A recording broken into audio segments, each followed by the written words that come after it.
মানত রাখলেই ভক্তের ইচ্ছে পূরণ করেন মা, রইল বাংলার ৭ জাগ্রত কালী মন্দিরের হদিস। মা কালীর অসংখ্য মন্দির ছড়িয়ে আছে সারা বাংলা জুড়ে, তার মধ্যে জাগ্রত এই ৭ কালী মন্দির। মায়ের কাছে মানত করলেই মনস্কামনা পূরণ হয় ভক্তের। কালীঘাট মন্দির। কলকাতার কালীঘাটের এই মন্দির ৫১ পীঠের অন্যতম এক শক্তিপীঠ। কথিত আছে এখানেই পতিত হয়েছিল সতীর পায়ের ডান আঙুল। দক্ষিণেশ্বর মন্দির।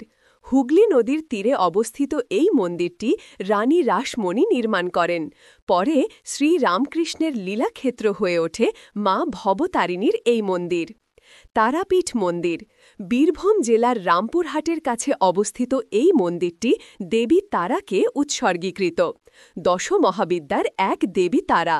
প্রসঙ্গত, বীরভূম প্রাচীনকাল থেকেই তন্ত্র সাধনার মহাপীঠ ছিল।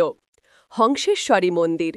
দেবী হংসেশ্বরীকে উৎসর্গীকৃত এই মন্দির হাওড়ার হুগলিতে অবস্থিত। এই মন্দিরে মা কালী হংসেশ্বরী রূপে পূজিত হন। এই মন্দিরের সংলগ্ন রয়েছে রাধা গোবিন্দের মন্দির। ঠনঠনিয়া কালীবাড়ি। এটি কলকাতা শহরের একটি জাগ্রত কালী মন্দির, যেখানে কলকাতার প্রায় জন্মলগ্ন থেকেই মায়ের পুজো হয়ে আসছে। আজও মায়ের বার পূজায় প্রবল ভিড় হয় এই মন্দিরে। কঙ্কালীতলা। বীরভূমের শান্তিনিকেতন থেকে ১০ কিলোমিটার দূরে অবস্থিত কঙ্কালীতলা। প্রবল গরমেও এখানের পুকুরের জল শুকোয় না। মনে করা হয় এখানে দেবীর মন পড়েছিল।